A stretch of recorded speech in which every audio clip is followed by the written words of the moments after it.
Hello everyone, welcome to my YouTube channel. Myself S N Mishra. और जैसा कि आप लोग जानते ही हैं कि इस यूट्यूब चैनल पर फार्मास्यूटिकल एनालिसिस की सीरीज चल रही है और उस सीरीज का आज ये नेक्स्ट टॉपिक है। बहुत ही इंपॉर्टेंट टॉपिक है। आपका फार्मास्यूटिकल एनालिसिस हो या फार्मास्यूटिकल केमिस्ट्री हो, जब आप लैब में होते हैं तो कहीं ना कहीं इसके चांसेस बहुत ज़्यादा होते हैं। आज हम लोग डिस्कस करने वाले हैं एरर के बारे में। तो आइए स्टार्ट करते हैं।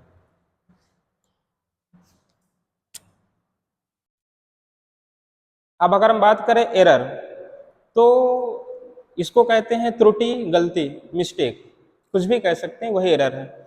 नॉर्मली अगर हम अपने घर पे देखेंगे कुछ ना कुछ चीज़ें, नॉर्मली एग्जांपल के तौर पर हम जैसे चाय बना रहे हैं, ठीक है। अब चाय में हमको चीनी कम डालना था या शुगर फ्री डालना था, जैसे भी हम चाय बनाते हैं, लेकिन हम नॉर्मली लेते हैं जिसमें शुगर ऐड करते हैं। अब हमको चाहिए था कि हमारी चाय जो एकदम परफेक्ट हो, लेकिन उसमें क्या हो गई, चीनी ज़्यादा भी हो जा रही है या कम भी हो जाए। तो हमारी एक मेन स्टैंडर्ड था कि हमको एकदम नॉर्मल उसका स्वीटनेस होनी चाहिए थी, लेकिन उसमें हम हमारी मिस्टेक के कारण या कुछ भी फैक्टर के कारण उसका जो है स्वीटनेस कम हो जा रही है, ज़्यादा हो जा रही है। वैसे हम लैब में जब प्रैक्टिकल करते हैं तो वहाँ पर भी कुछ चीज़ें हमको फेस करना होता है। तो हम देखते हैं error, difference between true value and observe value is called error. यहाँ पर दो चीज़ें हैं, एक हमारी ट्रू वैल्यू है और दूसरी हमारी ऑब्जर्व वैल्यू है। ट्रू वैल्यू है मतलब हमारी जो वास्तविक वैल्यू है, जो हमारी वास्तविक कलर है, वास्तविक ऑर्डर है, वास्तविक स्टैंडर्ड जिसको हम लोग नॉर्मली बोलते हैं। ऑब्जर्व मीन्स होता है जैसे जो हम सैंपल तैयार करें, जो फॉर्मुलेशन तैयार करें। अब हमारे जो हमारा ट्रू वैल्यू है, ऑब्जर्व वैल्यू, हमारे स्टैंडर्ड कंपेयर करेंगे हमारे ट्रू से ऑब्जर्व को। अगर वो परफेक्ट आ रहा है, मैक्सिमम चीजें परफेक्ट है उसकी, तब ठीक है। लेकिन अगर इनके बीच में क्या आ जा रहा है, डिफरेंस आ जा रहा है, डिफरेंस मीन्स अंतर आ जा रहा है, तो फिर कहीं ना कहीं वहां पर एक चीज हो जाती है जिसको हम लोग बोल देते हैं कि ये एरर हो गई, हमसे मिस्टेक हो गई या हमसे त्रुटि हो गई। अब हम लैब में काम करते हैं तो एरर को 100% इलिमिनेट करना पॉसिबल नहीं होता है, क्योंकि हम वहाँ पर कुछ मशीनें भी यूज कर रहे हैं, कुछ केमिकल्स भी यूज कर रहे हैं और हमारा कुछ लेबोरेटरीज इन्वायरमेंट भी है। तो इसको हम 100% रिमूव नहीं कर सकते हैं, लेकिन हाँ, एक्स्ट्रा केयर करके, सही प्रोसीजर के द्वारा और सही इन्वायरमेंट तैयार करके हम मैक्सिमम चीज़ों को एक्यूरेट कर सकते हैं। ठीक है, अब हम बात कर लेते हैं टाइप्स ऑफ एरर, कितने प्रकार की हमारी त्रुटियां हो सकती हैं, कितनी गलतियां हो सकती है। तो इसमें 3 प्रकार की बेसिकली हैं। सबसे पहले है सिस्टमैटिक एरर। अब ये सिस्टमैटिक एरर क्या है, तो सिस्टमैटिक जैसे नाम में ही सिस्टम लगा हुआ है, सिस्टम मीन जो भी आप लैब में इंस्ट्रूमेंट यूज कर ले रहे हैं उनसे अगर कुछ ना कुछ त्रुटि है हो जा रही है तो हमारा सिस्टमैटिक एरर की कैटेगरी में आएगा। दूसरी अगर हम बात करें रैंडम एरर, रैंडम मीन्स ऐसी चीजें जो हमारे लिए अनप्रिडिक्टेबल है। हम जैसे कि कुछ टेम्परेचर हो गया, कुछ एनवायरमेंट हो गया, ह्यूमिडिटीज हो गया, इनके कारण होती है। जो तीसरा ब्लंडर एरर्स, जो थर्ड वाला है ब्लंडर्स। अब ये ब्लंडर्स नाम में इसके लगा हुआ है, या मिस्टेक, ये जो जैसे एनालिस्ट जो भी है, एनालिसिस करते हैं, आप लोग भी लैब में करते होंगे, तो आपसे कुछ ना कुछ मिस्टेक हो जा रही है। जैसे कि आपको लेना चाहिए था कोई भी चीजें 1.5 ग्राम, आपने कहीं ना कहीं 1.4 ग्राम कर दिया या 1.6 ग्राम कर दिया, ये सारी मिस्टेक हो जा रही है। आप टाइट्रेशन करते हैं, वहां पर रीडिंग आपकी कहीं ना कहीं ऊपर नीचे हो जा रही है, ये सब मिस्टेक या ब्लंडर की कैटेगरी में आते हैं। तो अब हम लोग जो है डिस्कस करेंगे डिटेल में सिस्टमैटिक एरर के बारे में। अब हम लोग बात कर रहे हैं systematic error. This error can be prevented और minimised by proper planning and management. तो जो हमारा सिस्टमैटिक एरर है, जो इसके रीजन है, उनको हम लोग क्या कर सकते हैं, उनको पता कर सकते हैं, या वो हमको मालूम रहता है कि इस रीजन से हुआ है, तो इसके कारण हम इसको क्या कर सकते हैं, प्रिवेंट कर सकते हैं, हम बचा सकते हैं, या इसको हम मिनिमाइज्ड कर सकते हैं। किसके द्वारा कर सकते हैं, प्रॉपर प्लानिंग एंड मैनेजमेंट। जो भी हमारी प्लानिंग होगी, हमको मालूम हो गया कि इसके कारण ये हमारा एरर कॉज हुआ है, तो हम उसको मैनेज कर सकते हैं। इसके बाद इन systematic error identification correction are possible. ये जो हमारा सिस्टमैटिक एरर है, इसमें पहचान करना कि हम इसको किसके कारण हुआ है, ये संभव है। इसके बाद हम उसको क्या कर सकते हैं, जो हमको मालूम पड़ गया कि ये एरर इसके कारण हुआ है, तो उसको हम फाइनली करेक्ट कर देंगे। अब इसके अंतर्गत कौन कौन सी चीजें आती हैं, तो इसमें सबसे पहला है इंस्ट्रूमेंटल एरर। जैसे जो भी हम मशीन लैब में यूज कर रहे हैं उनके कारण कहीं ना कहीं कॉज हुआ है, मशीन आपकी प्रॉपर मेंटेन नहीं है, गलत रीडिंग दे रही है, उसके कारण एरर कॉज हो जा रहा है। ठीक है, तो हम मशीन को सही करेंगे। दूसरा आपका ऑपरेशनल एरर, जो भी आप मेथड यूज कर रहे हो उस मेथड को आप प्रॉपर नहीं यूज कर रहे हो, या जो आपका मशीन की प्रॉपर ऑपरेटिंग है, उस प्रॉपर मशीन को आप ऑपरेट नहीं कर, उसमें कुछ न कुछ फ्लक्चुएशन हो जा रहा है। तीसरी चीज है थियोरेटिकल एरर्स, जो भी आपको प्रैक्टिकल करने के लिए प्रोसीजर बताया गया है उस प्रॉपर प्रोसीजर के अंतर्गत आप ना करके आप आगे पीछे कर दे रहे हैं। नेक्स्ट केमिकल एरर, जो भी केमिकल आप प्रैक्टिकल करने के लिए लैब में यूज कर रहे हैं उस प्रैक्टिकल में हो सकता है इम्प्योर हो प्रैक्टिकल, आपका कंटामिनेटेड वाटर हो और भी चीजें हो जिसके कारण आपके इम्प्योरिटीज फाइनली आ जा रही है। नेक्स्ट ग्लासवेयर, जो भी आपके ग्लासवेयर लैब में यूज करने वाले हैं प्रॉपर वो क्लीन और ड्राई नहीं है। ये सभी रीजंस हैं, या इंस्ट्रूमेंट हो हमारे, या हमारा मेथड हो, हमारी थ्योरी प्रोसीजर हो, केमिकल भी हो और ग्लासवेयर हो, ये सभी फाइनली हमारे सिस्टमैटिक एरर्स के अंतर्गत आते हैं। नेक्स्ट हम बात करते हैं, सेकंड है हमारा रैंडम एरर। इस रैंडम एरर को हम लोग इंटरमीडिएट एरर या एक्सीडेंटल एरर भी कहते हैं। एक्सीडेंटल मीन्स ये दुर्घटनावश जो चीज़ें हम नहीं चाह रहे हैं, जो भी हमारे नोन में नहीं है और वो एरर हो जा रहा है, उसको हम लोग रैंडम एरर की कैटेगरी में रखते हैं। और this error can not be determined, corrected and not decreased और एलिमिनेटेड बाय करेक्शन।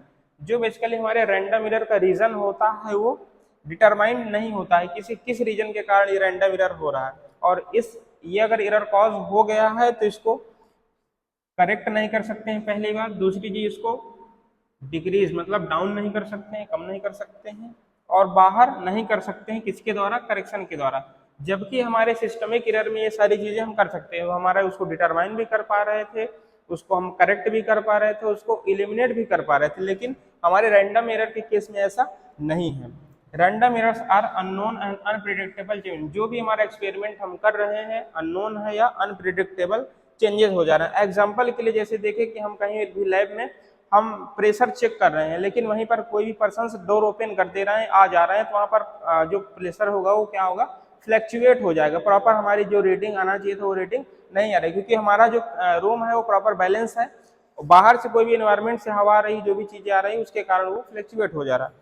तो अब इसके अंदर अब क्या क्या चीजें आती है, तो सबसे पहले जैसे कि इन्वायरमेंटल एरर, जो भी हमारा इन्वायरमेंट है, हमारी ह्यूमिडिटी है, प्रेशर है, हमारे टेम्परेचर है, वाइब्रेशन, जैसे कि मान लीजिए कि आप लैब में काम कर रहे हैं, वहीं पर कोई हैवी व्हीकल्स निकल रहे हैं, उसके द्वारा वाइब्रेशन क्रिएट हो जा रही है। वो वाइब्रेशन क्रिएट होने के बाद वो कहीं ना कहीं डिस्टर्बेंस पैदा कर देगी आगे चल करके। दूसरी चीज है अनस्टेबल इलेक्ट्रिक सप्लाई। जब आप लैब में काम कर रहे हैं, हो सकता है आप जैसे कि आप किसी चीज को हीट कर रहे हो, हीट करते टाइम आपकी जो सप्लाई वो प्रॉपर नहीं हो रही है, कम हो जा रही है, ज़्यादा हो जा रही है, या इलेक्ट्रिसिटी आपकी चली जा रही है, वहाँ पर आप जितने टाइमिंग थी आपको टेम्परेचर मतलब जितने टाइम था आपका, जो भी आपका थ्योरेटिकल था हीट करने का, प्रॉपर मान लीजिए 1 घंटे के लिए आपको हीट करना था, लेकिन वो आपने 1 घंटे तो किया, लेकिन प्रॉपर कांस्टेंट 1 घंटे आपने उसको हीट नहीं किया। तो ये सभी चीज़ें आपकी रैंडम एरर्स के कैटेगरी में आती है। नेक्स्ट हम बात करते हैं, थर्ड है हमारा ब्लंडर और मिस्टेक। ब्लंडर मीन्स होता है भूल, मिस्टेक मीन्स गलतियाँ। जो भी कुछ ऐसी चीज़ें होती हैं जो हम भूलवश कर देते हैं, याद नहीं रहता है, उसको लोग ब्लंडर एरर की कैटेगरी में रखते हैं। जैसे दिस एरर डिटरमाइंड, करेक्टेड और मिनिमाइज्ड बाय केयर। अब ये जो एरर होती है इसको हम क्या कर सकते हैं, डिटरमाइन भी कर सकते हैं कि किसके कारण हुआ है, इसको करेक्ट भी कर सकते हैं और इसको कम भी कर सकते हैं। इसमें बेसिकली जो होता है, इसमें एनालिस्ट का रोल होता है, या मिस्टेक और ब्लंडर में। जैसे कि इनकरेक्ट काउंटिंग ऑफ वेट, जब भी आप किसी चीज को वे कर रहे हैं, तौल रहे हैं, उसको प्रॉपर जितना भी हमारा है ट्रू वैल्यू, उस ट्रू वैल्यू के अकॉर्डिंग उसको मेजर ना करना, कम या ज्यादा कर देना। दूसरा है रॉन्ग रेटिंग ऑन स्केल, जो भी आपकी रेटिंग आ रही है स्केल पे उसको प्रॉपर ऑब्जर्व नहीं करना। नेक्स्ट है रॉन्ग ऑब्जर्वेशन इन टाइट्रेशन। जब हम टाइट्रेशन को करते हैं, अब हमारा जैसे कोई भी टाइट्रेशन, एसिड बेस टाइट्रेशन ले लेते हैं, उसमें हमारा जब भी एंड पॉइंट आता है वो कितने में प्रॉपर आया हुआ, उस पॉइंट को हम लोग प्रॉपर ऑब्जर्व नहीं कर पा रहे। ये हमारा एंड पॉइंट आ चुका है, कलर चेंज हो गया, लेकिन फिर भी हम उसको और भी ऑन किए हुए हैं ब्यूरेट को, तो प्रॉपर वो डार्क हो जा रहा है, लेकिन ऑलरेडी हमारा वो आ चुका है। ये भी आपका रीजन होता है। अब कुछ सोर्सेज होते हैं जिन सोर्सेज के द्वारा ये हमारा एरर कॉज होता है। अब किसके द्वारा एरर कॉज हो रहा है, तो कुछ सोर्सेज जैसे केयरलेस ऑपरेशन ऑफ इंस्ट्रूमेंट, जब हम किसी ऑपरेशन को कर रहे हैं उन केयरलेस तरीके से उनको काम करना। दूसरी चीज है रॉन्ग कैलकुलेशन, जो भी आपको प्रॉपर नॉर्मेलिटी मोलिटी जैसे आप लोग निकालते हैं उसको प्रॉपर ना कैलकुलेट कर पाना। तीसरा इसका होता है इम्प्रॉपर ऑब्जर्वेशन, जैसे कि यहाँ पर दिया हुआ है रॉन्ग ऑब्जर्वेशन इन टाइट्रेशन, प्रॉपर ऑब्जर्व नहीं हो पा रहा। नेक्स्ट है मिस लेबलिंग ऑफ सैंपल। जब भी आप टेस्ट और स्टैंडर्ड का कर रहे हैं, जैसे मान लिया एग्जांपल लिमिट टेस्ट करते हैं, इसमें एक हमारा टेस्ट होता है, दूसरा स्टैंडर्ड होता है, उसमें हम प्रॉपर लेबलिंग नहीं किए हों कि हमारा टेस्ट का नेचुरल सिलेंडर है या हमारे स्टैंडर्ड का नेचुरल सिलेंडर है, वहाँ पर ये रीजन हो सकता है हम टेस्ट को स्टैंडर्ड बना दें, स्टैंडर्ड को टेस्ट बना दें। नेक्स्ट कुछ डस्ट पार्टिकल्स होते हैं जो बाहर से आ रहे हैं, फॉरेन मटेरियल से। नेक्स्ट रॉन्ग कैलिब्रेशन, जो भी ग्लासवेयर यूज कर रहे हैं उसमें प्रॉपर कैलिब्रेशन नहीं है। नेक्स्ट मिसअंडरस्टैंडिंग ऑफ प्रोसीजर, आपने प्रॉपर प्रोसीजर को समझा नहीं है, जैसे कि आपको कोई भी केमिकल सब्सटेंस पहले ऐड करना था, उसको आपने बाद में ऐड किया, जिसको बाद में ऐड करना था उसको आपने पहले ऐड कर दिया। नेक्स्ट वाइब्रेशन एंड डिस्टर्बेंस, कुछ आपकी लैब है वहाँ पर प्रॉपर साइलेंट होता है, लेकिन कहीं ना कहीं वहाँ पर डिस्टर्बेंस क्रिएट हो रही है वाइब्रेशन के द्वारा, वो भी कहीं ना कहीं एक सोर्स होता है हमारे एरर्स का। नेक्स्ट हम बात करते हैं कि अब जो हमारे ये सोर्स होते हैं, अब इनको कैसे हम मिनिमाइज कर सकते हैं। अब हम बात करते हैं कि जो भी एरर है उस एरर को कौन कौन से मेथड या किस किस केयर के द्वारा हम मिनिमाइज कर सकते हैं। तो उनमें सबसे पहला है proper training of analyst. Analyst means जो भी एनालिसिस कर रहा है, जो भी पर्सन, वो प्रॉपर ट्रेंड होगा। अगर वो ट्रेंड नहीं है तो बहुत सारी मिस्टेक कर सकते हैं। उनको अगर ऑपरेटिंग नहीं पता किसी इंस्ट्रूमेंट्स की, प्रॉपर उनको नॉलेज नहीं है एनालिसिस करने का, तो सबसे ज़्यादा चांसेस यहीं पर होते हैं। दूसरी चीज़ कैलिब्रेशन ऑफ ग्लासवेयर, जो भी ग्लासवेयर लैब में यूज हो उसमें देखना है कि प्रॉपर कैलिब्रेशन। कैलिब्रेशन मीन्स जो भी हमारे ग्लासवेयर होते हैं उनमें जो नंबरिंग होती है, एग्जाम्पल जब आप मेजरिंग सिलेंडर यूज करते हो तो वहाँ पर 1 2 3 4, अगर 10 ml का है तो 1 से लेकर के 10 तक उस पर कुछ न कुछ नंबर पड़े होते हैं, वही कैलिब्रेशन होता है। नेक्स्ट चीज़ है इंक्रीज ऑब्जर्वेशन। जब भी हम लैब में काम कर रहे हैं तो हमको कहीं ना कहीं एकदम सजग होना पड़ेगा कि कितना कलर चेंज हो रहा है, कब कलर चेंज हो रहा है, कैसा रीडिंग आ रहा है, ये सबको हमको ऑब्जर्व अच्छे से करना होगा। नेक्स्ट मेथड डेवलपमेंट, जो भी हम प्रोसीजर कर रहे हैं उसको हम बेहतर तरीके से प्रॉपर टेस्ट के लिए, स्टैंडर्ड के लिए डेवलपमेंट करें। नेक्स्ट क्रॉस चेकिंग रिजल्ट, अब हमारा रिजल्ट आ गया, हम सेटिस्फाई हो गए, जैसे हम नॉर्मल टाइट्रेशन करते हैं, हमारा कलर चेंज हो गया, अब हमको ये हुआ कि हमारा रिजल्ट आ गया है, लेकिन वो परमानेंट कलर नहीं था, कुछ समय वो तो कलर क्या हुआ, चेंज हो गया। अगर हम वहीं पर क्रॉस चेक करते हैं, फाइनली जो हमारा प्रोडक्ट बन गया है, हमारा रिजल्ट आ गया, हम उसको एक बार फिर से चेक करें, सेटिस्फाई हो जाए कि हाँ ये प्रॉपर हो गया। नॉर्मली जब आप घर पे रहते हैं, लॉक लगाते हैं, तो आप एक बार क्या करते हैं, लॉक को खींचते हैं, ये हमारा सही से लॉक लग गया नहीं लग गया, वो सेटिस्फेक्शन होना चाहिए। नेक्स्ट ब्लैंक डिटर्मिनेशन, जब भी आप प्रोसीजर कर रहे हैं उससे पहले आप उसको प्रॉपर एक डिटरमाइन करें चीज़ों को जो है। नेक्स्ट है प्रॉपर लेबलिंग ऑफ रिजल्ट, जो भी आप लैब में केमिकल यूज कर रहे हो उसमें प्रॉपर लेबलिंग होना चाहिए कि ये आपका कौन सा केमिकल है, ये सोडियम हाइड्रोक्साइड है, ये ऑक्सैलिक एसिड है। अगर उसमें मिस लेबलिंग है तो यहाँ पर भी एरर होने के चांसेस हो जाते हैं। हो सकता है आपने सोडियम हाइड्रोक्साइड की जगह आपने सोडियम क्लोराइड ऐड कर दिया हो, क्योंकि वहाँ पर क्या थी, मिस लेबलिंग थी। तो ये थे हमारे जो भी एरर क्या हैं, कितने टाइप के एरर हैं, किन किन सोर्सेज के द्वारा एरर हो सकते हैं, और हम एरर को कैसे मिनिमाइज कर सकते हैं।